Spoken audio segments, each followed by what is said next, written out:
and welcome to Musicals with Cheese, a podcast where I try to get Andrew to like musical theater more. And today is a very special episode. It is completely unlike anything we've done before, and I'm super excited.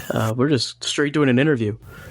Yeah, we're joined by Edward W. Hardy, a violinist, composer, very famous for the Woodsman, which is now on Broadway HD, and he's also doing a bunch of tours and a bunch of 54 and below visits. He's incredible, and I'm sure y'all already know who he is, so let me not introduce him anymore. Edward, thank you for joining us. Of course. Thank you so much for having me. So, I'm just going to start the questions first and foremost. We're basically going to go down a chronological version of your life. Tell us a little about you, your background history, and what got you into music. What got me into music? So I started when I was 7 years old. I'm a part of something called Opus 118. There's actually a movie about it called Music of the Heart, where Meryl Streep played my teacher, Roberta Gaspar. But I was in public schools, and there weren't any funding for music or violins. And violins were the only thing that were available at the time. So I gave up acting and dancing and chess club, mathematics club. I was in a lot of things, trying to stay busy, to start music. So I kept on playing this entire time, from that to Juilliard to getting my master's degree and doing off-Broadway plays. You know, it's funny because at Purchase College, for my undergraduate, that's when I started composing music for plays. And I realized that the only way to really understand structure of a play or musical is to write music for the play that didn't have music. That would be a lot of Shakespeare plays. That would be a lot of August Wilson plays. One of the first musical-esque plays I've done was called Mother Courage, that incorporated a lot of music, kind of like The Woodsman, but wasn't necessarily considered a musical. But yeah, that's kind of how it all started. Was in school. Mm-hmm. Now, did you find it hard to start up in musical theater early on, or did you find it really easy to fall into it? Actually, it was quite difficult. Being classically trained, it was, I guess musical theater almost seemed inferior to opera, which is very bad to say and kind of silly now that I think about it, because we didn't we weren't experienced to it. You know, there was no invitation to go and see a musical, or that we had to even study them. So it was very much you play orchestral music and chamber music, and then you're in a pit of an opera. And then the first time that happened for me, it was very magical. And I started to realize how beautiful storytelling is beyond just the musical aspect of it. Now, of course, in opera, it can have almost a tacky-ish production, or it can have phenomenal, musicians and actors. But musicals ended up telling it in a different way that was very touching and made it feel more personal to the audience, or at least to me, more so than an opera that's in a different language. That's hard to understand. What would you say the difference between an opera and a musical really is? It's always something I've struggled with a little bit. Sure. I think that it's much more concentrated on the musical aspect than anything else. I think, it's very much with an opera, it's about the composer and maybe their previous works that they're trying to relate the music to, or whatever story that they are trying to bring to light while adding themselves entirely in it. But I don't really know what the biggest difference between an opera and a musical is. That's what I'm still trying to figure out myself. There's a lot of musicals that I love. Yeah. I heard a lot of it comes down to if the singers are mic'd and what language it's in. But I don't know. That's true too. There's a whole different type of singing, right? When it comes to operatic singing without the microphone, like you said, and musicals where maybe because they're dancing and acting and using their voice as well that they need to be mic'd. I don't know. I honestly don't know. I'm still learning that one. So when you finished up your early career or early education and you went to Juilliard, what was your goal for Juilliard? Was it immediately to go into opera, or was it to go into like just being another incredible violist? Oh, sorry. Sure, I went to Juilliard when I was 10. I didn't go there for college. I was very Oh my young. gosh. So I wasn't a very good career yet. That's a very different experience. Yeah. Yes. But for my undergrad at Purchase, I very much realized I wanted to be in theater. I wasn't sure if it was musical theater or just a play. I didn't quite understand or see a big difference at that time, because all the plays I ended up being in were very musical based. There was so much music from the people singing and myself being almost as an actor, because I was always in costume on stage. I had this thing where I never wanted to be a part of a pit for some reason. And I just like the responsibility of also being a part of the show and bringing another layer that's very different from what you would typically see in a play or musical. I'm going to guess that has a lot of influence on how you wrote The Woodsman, since you got the lone violin on stage, not in a pit. Very true. That play is really, it feels, it's my baby, and I love it so much, and I want to continue to see it grow so much. Funny, it started as a dance piece, and I don't know if many people know that or have researched that before, but it was very much a dance piece, because there's barely any words and a small prologue in the beginning. That's pretty much what it was. And the person who originally choreographed everything was a dancer from Purchase College, and we were all Purchase graduates. I mean, I was still in school at the time. I think I was a junior when I was writing this, but everyone from James to me being the youngest person, we, all of us were Purchase grads, but it was a dance piece with puppets that needed some music. And it was just about a 30-minute production for a party for one of the company's plays in a party. How'd you get tapped in to join?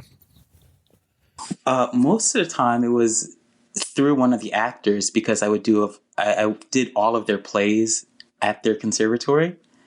I was like an unofficial acting conservatory major, because I was the music guy who always composed music to all the shows.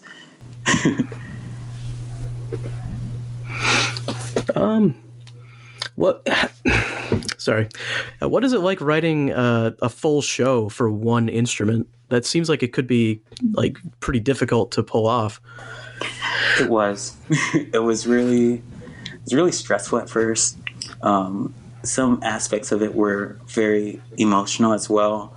There were even some parts where I would write something and I was like, oh, this is too good for this.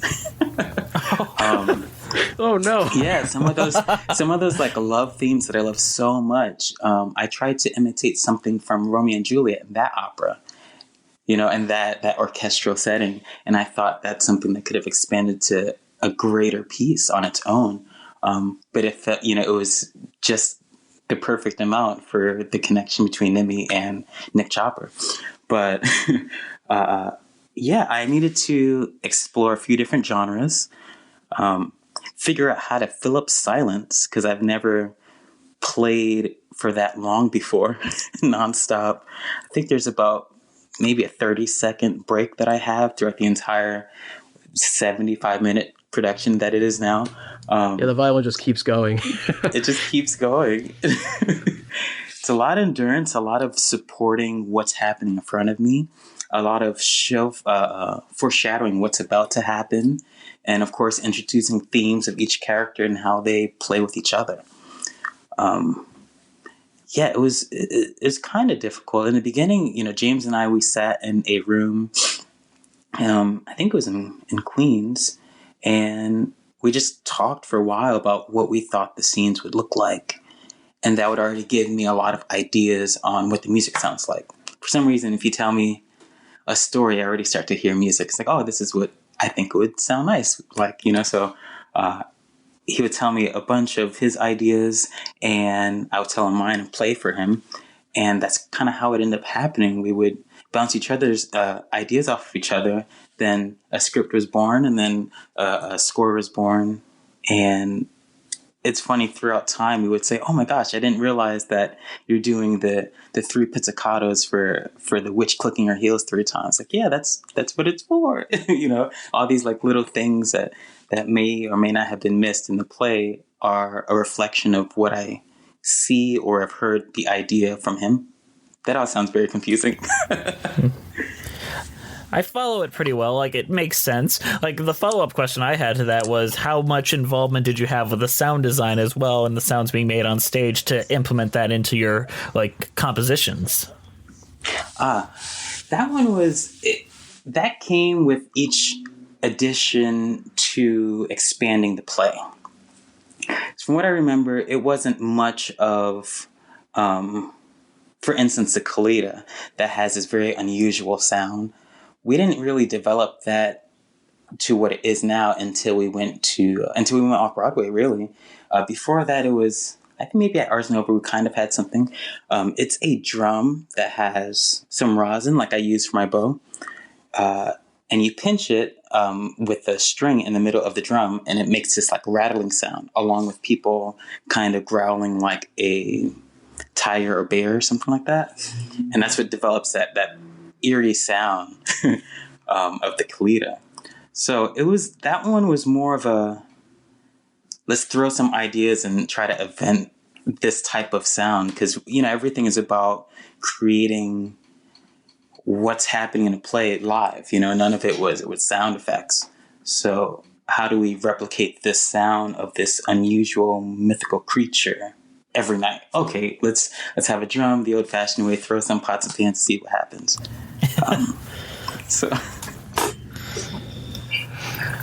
So I'm curious about the entire process from beginning to end, from just this dance piece at a party to Off-Broadway and everything in between. I want to hear about that entire experience.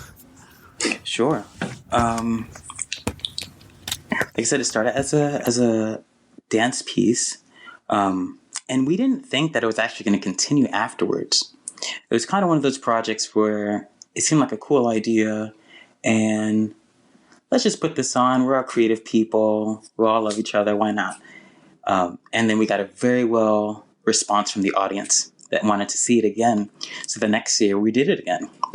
And it was the same thing. We did it for two days that time, 2 shows. And then a few months later, we did the Ars Nova, and then eventually 59 Theaters. And I think it was more so of the response from everyone else that almost fueled our excitement for it. From the beginning, I kind of always had this thought that it should be bigger than itself, and it continues to grow, but I still kind of feel like it's almost there. Even though we've been Off-Broadway and there's a film about it, something about making it more operatic and making a larger set and having almost bigger things that still make it seem intimate as well. It's wishful thinking that it becomes a Broadway show one day, but that's kind of what I've always hoped and put into the universe. But yeah, I think it was the response from other people, our determination and drive to tell this story, to make it very personal and bring ourselves into the play each time we've done it. Because each time we've done it, it's changed a little bit here and there. And I think that's what everyone starts to like about it and makes it real, right? All these things that we are creating that don't have life to it until we bring life to it, right? Each puppet, so beautiful especially when the actors are those puppets, right? And they're not themselves. They are the Tin Man. They are the witch, right? And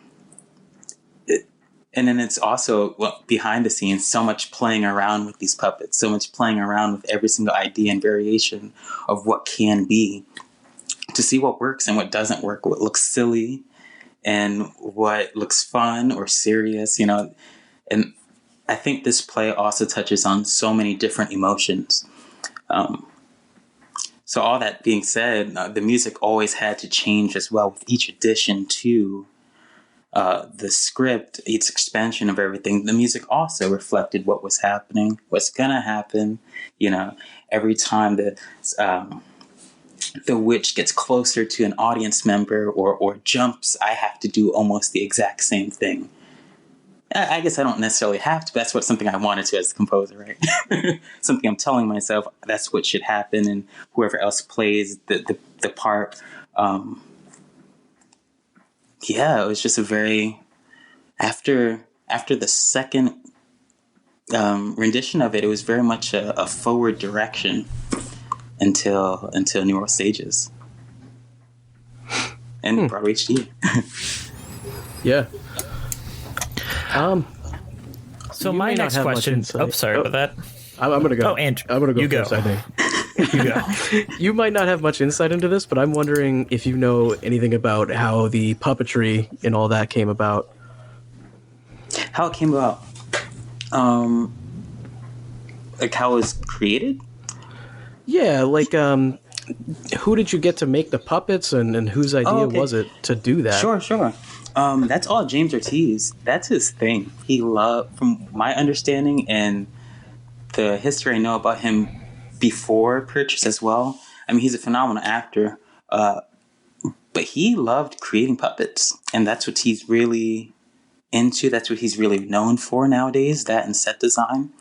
So that was very much all of his idea. I want to do a puppet show, and I don't know what else to do. So then he asked other people in his company, and eventually one of the actors asked me, oh, this guy from Purchase, all Purchase people, does all his plays, does all of our plays. Why don't we ask Eddie to go and write the music for the show? And that's how that happened. It's very, very quick. Wow. But yeah, it was all his idea about doing the puppets. And then a combination of people to figure out how to tell a story and make the puppets come to life. But he was always the person that taught everyone how to maneuver each puppet. You know, because it's very easy to, how do I describe this? To also do the motion of the puppet. Right, if you pick something up and you try to move it forward or back or make a jump, you almost want to do those things too because you're part of it. But that's not, at least what I saw. It's very much of a, almost like playing violin. It's an extension of yourself. That's how the puppeteers are too. You no longer matter. You are the puppet now, and the team effort of making the puppet come to life and tell the story. Absolutely. My next question is about just your experience, and were there any like massive hurdles that you felt were hard to come through, either as a collective like creative team or you yourself as a composer? Massive hurdles. Let's see. There were some. Well, some of them started with, which is very innocent, starting with who's in the audience, which is really funny. If there's a reviewer and if the New York Times was there, no one wanted to hear anything, and that could very much affect what's going to happen on stage. I'm the person that wants to know. For some odd reason, I can also be a perfectionist, so I very much remember the day the New York Times was there because I asked one of the producers, like, who's in the audience today? It's like, the New York Times, Laura, and don't tell anyone. It's like, okay, I won't. And I tried to put my heart on a platter, I tried to let it all loose that show. I mean, with every show as well. But every show is a little different. So some of the hurdles were if the energy is low, if the weather was terrible. Most of the time we had this thing where we only did the show in the blizzard during midwinter in January. So a lot of things happened. There's one day where I went there with a stomach flu, and I still had to perform. And they gave me a small little sippy cup, like I'm supposed to do something with that, which is really funny. But the show must continue, and still, whatever muster you transform, you click the light switch on and you perform, because that's what matters. Other hurdles.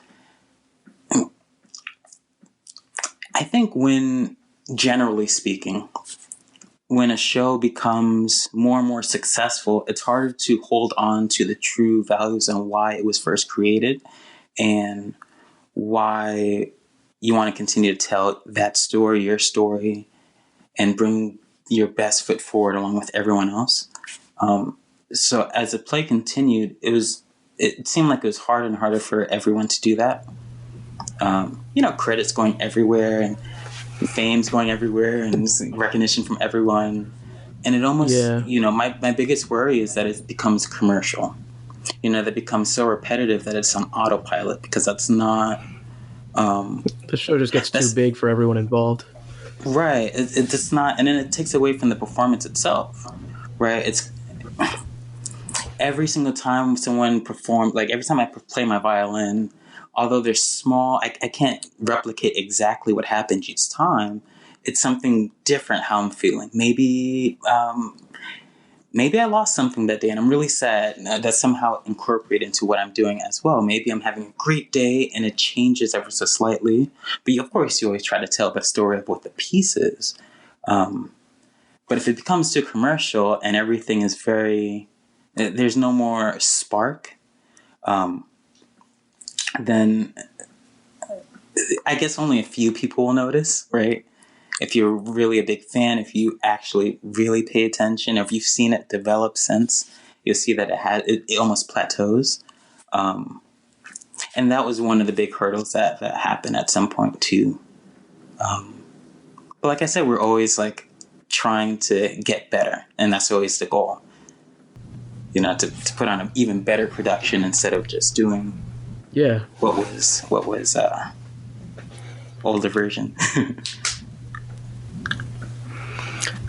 Do you have a favorite song from the show? Yes. I know everyone loves the Rusting Tin Man song, and it's great. I love it so much too. But my favorite is the love theme. The love theme is it's used in two different songs from the album. Is Finding Love, I think. It's the actual title is one of them. I think the other one is a part of it is in Nick Chopper as well, the title of the tracks.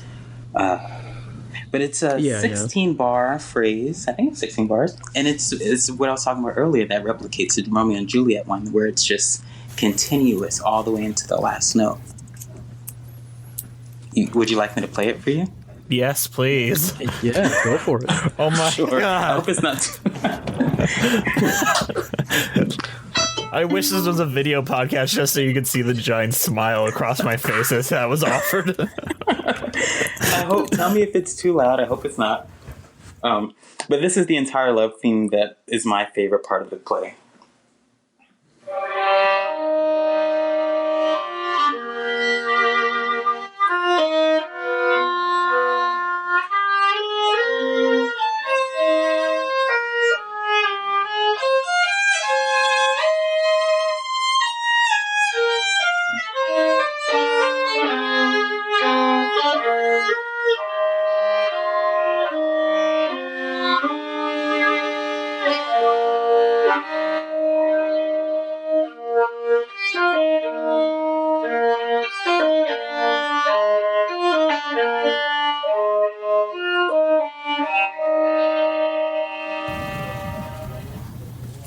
God.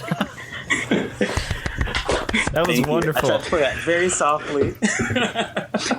How much do you usually charge for your 54 and below shows?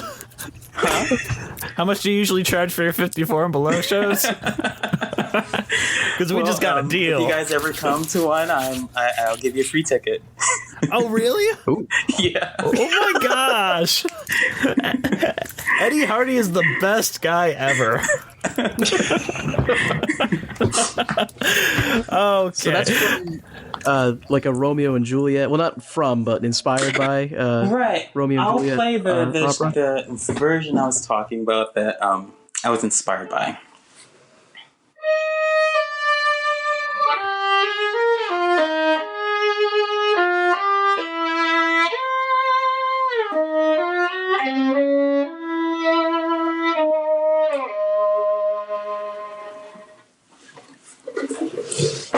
I mean, it continues and goes on further and further. Yeah. But that's very much what I heard, and I said, oh my goodness, that's such a beautiful theme to me, and I thought, if I can just put that somehow in the Woodsman without stealing his work, I was like, I need to create something like this, and the love theme for the Woodsman came out like that.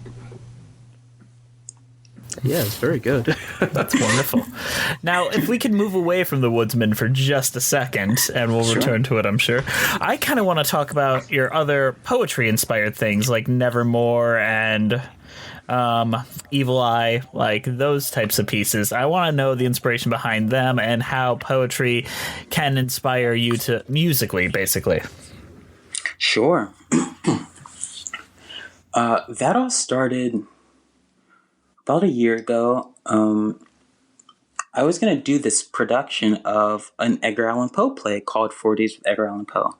And that's no longer happening. But during that time, and me being a part of the composer's residency, the Con Edison composer's residency that I got into, I wanted to premiere those works.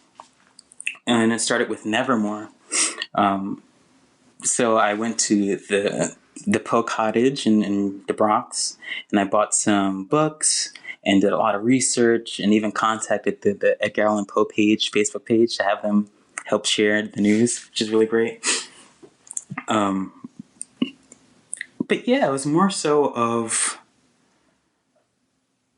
it was for the play. It's funny because growing up, I wasn't necessarily an Edgar Allan Poe. I wasn't knowledgeable about his work. I was too focused on staying in the practice room and learning repertoire and, trying to be a good student. So when I got older and then I did more plays, I was aware of his works, but never actually, indulged myself in them until someone presented the idea of doing a play for it. And I was like, sure, I'm good at making dark themes. Why not? Let's see what happens.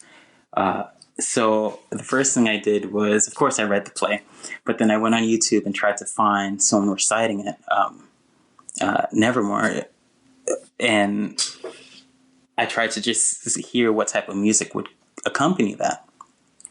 I forgot whose recording is very famous on YouTube that I listened to, but I tried to just write music to that and then not listen to it for about a week, and then have certain themes be the Raven, be Lenore, be this love connection between him and Lenore when he thinks about her, maybe. It all starts, Nevermore starts with the idea of him just being in a room, right? And being very lost in thought. And I would like to think everyone is kind of like that at some point. I know I am. You're very much lost in thought, and then you have this distraction that you start to engage, but not really, because you're trying to be focused on what you're thinking about, and you think about you relive what it is you're thinking about. And then this disturbance enters my mind space, and I become very disturbed, right? So each part of the music ends up being a certain theme that would have developed more into a production. Instead, since the production ended up stopping, I just turned these into, for that one, a solo violin piece. And then I made it into a collection of 3, where the other 2 were for quartets, since I wanted to continue to expand on the other poems. That's kind of how it started and what I ended up with. A solo violin piece and then 2 other movements for string quartet that I had my string quartet play at my concert. And yeah, Evil Eye was the most well received because very witty. I think that people were describing it as, which I appreciate. Yeah, and then the last piece, a fantasy, and ends up being a memory of the other pieces as well as its own thing. Of course, I tried to stay true to the poem, but from a classical point of view, I tried to use a lot of themes from the second and first movements, right? Almost straying away a little tiny bit from the actual narrative of the poem of the Red Death, right? Just a little bit away, to make it seem more complete as a classical piece that were inspired by his pieces, by Poe's works. Mm-hmm. Now, which one do you think was a little bit more easy to delve into, the work of Frank Baum or the work of Edgar Allan Poe? I think that's a hard question. It's a very hard question. I think L. Frank Baum. Poe is a little dark for me. It was a little dark. It's about finding a place that I'm not normally in to figure out what that sounds like. And it was kind of uncomfortable. It's kind of uncomfortable, especially with Nevermore. Evil Eye starts off much more hopeful and almost church-like in the piece. And then it becomes very weird. But it's very much a darker place. L. Frank Baum was more along the lines of what I was already doing, which was easier for me to tackle. There are certain parts of the piece, too, in The Woodsman, where other violinists that either used to play or still play would hear certain things that are reminiscent of Bach's sonata, like right in the beginning. It's actually very similar to one of his C major sonatas for solo violin. And only a few people actually notice that. And it's very short. It's maybe 2 or 3 measures, but that's also what starts the whole prologue. It's finding inspiration to what I like, what I know, and what I can create and expand on to create something new. So L. Frank Baum was definitely easier to dive into. Mm-hmm. All right, my next question. Oh, I actually have 2 last questions because I know you've got a time constraint coming up pretty quick. It's okay. The first one is probably the most basic question that everyone's sick of hearing. What's next for Eddie Hardy? What's next? Let's see. Surprisingly, I never thought that I wanted to be a playwright. And coincidentally, I'm actually writing a play. I'm writing a play about the past, essentially loosely based on the last 2 years of my life. And it's kind of funny. If it's something really bad that's happened, you always have to find like a funnier, lighter way of telling that story. If it's something great, that's funny. If it's something unorthodox, that's unusual. So far, let's see if I can find the exact description for you so I don't say something wrong. But the story is about a lonely subway musician who barely makes money for rent ends up being discovered by a retired comedian while finding the love of his life on an unpredictable dating app. Now, in my life, I actually found my fiance on a dating app. I play a lot in the subways. I don't have a comedian that I know, but I think my mother's pretty funny, and so am I, and a lot of people in my life. So, I like to pull in different characteristics of people to create one, right? Parts of my personality, create another one, link a story that has happened to me, but also making sense to what I'm saying and what I'm trying to say and show who I am.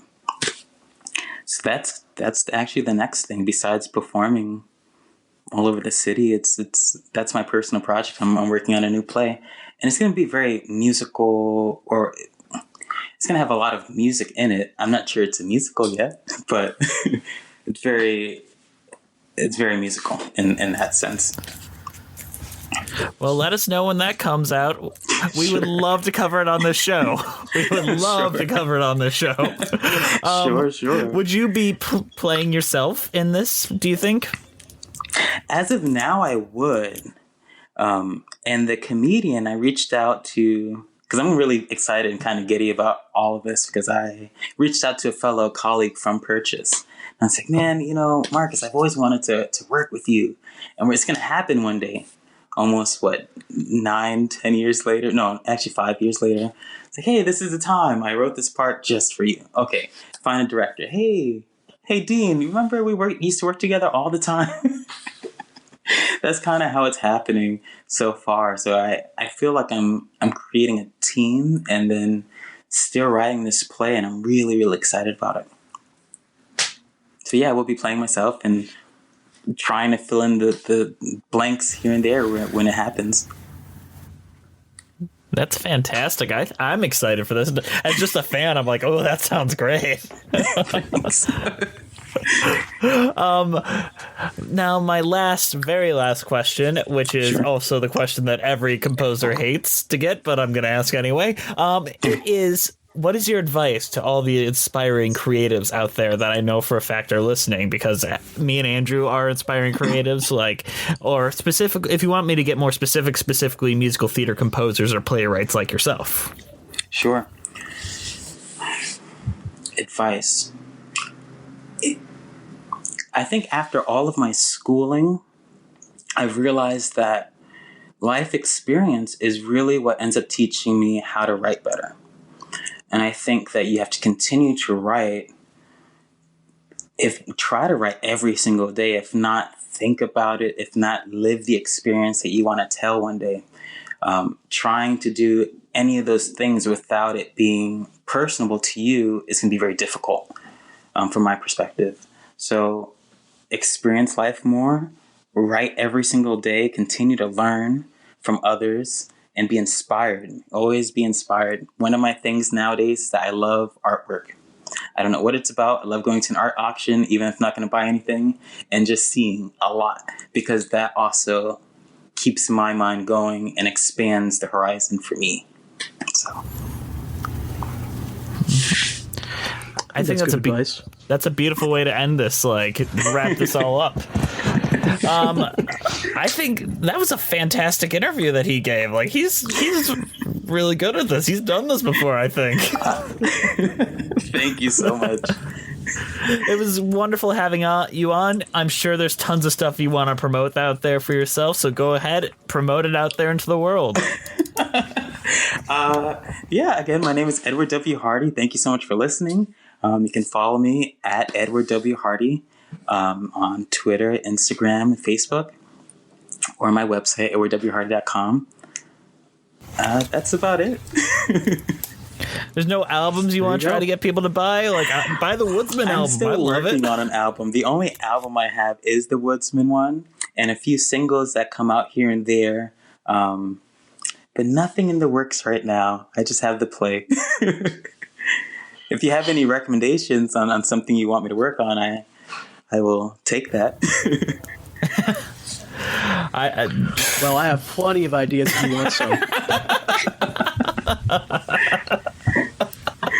Wright Brothers musical. Make it happen. It's happening. Oh my gosh. It was great having you on. That'd be really great. That's what I said. That's actually something we're kind of shadow working on, is the sad thing. That's great. I would love to keep that on the down low, Jess.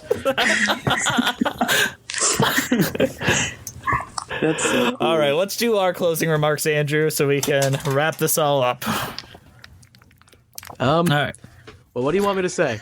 Well, just follow. You know how we do this. We do this once a week. Thank you guys for listening to Musicals with Cheese. Please follow us on iTunes, Spotify, Stitcher at Musicals with Cheese. Our Twitter is at Cheesy Musicals. Instagram musicals. Our Instagram is Musicals with Cheese. Our YouTube page is Musical Theater Lives. Please shoot us an email at musicaltheaterlives@gmail.com. Our title card was created by the amazing Jolene Casco. Her Instagram is at Jolene Casco. And Edward, do you have anything else you want to say before we wrap this all up? No, just thank you so much for having me. It's a pleasure. Anytime. Anytime you want to come back, let us know. Sure. Sure. It was wonderful having you on. It was an honor. Thank you. Honor's mine. All right. We'll see you next time on Musicals with Cheese.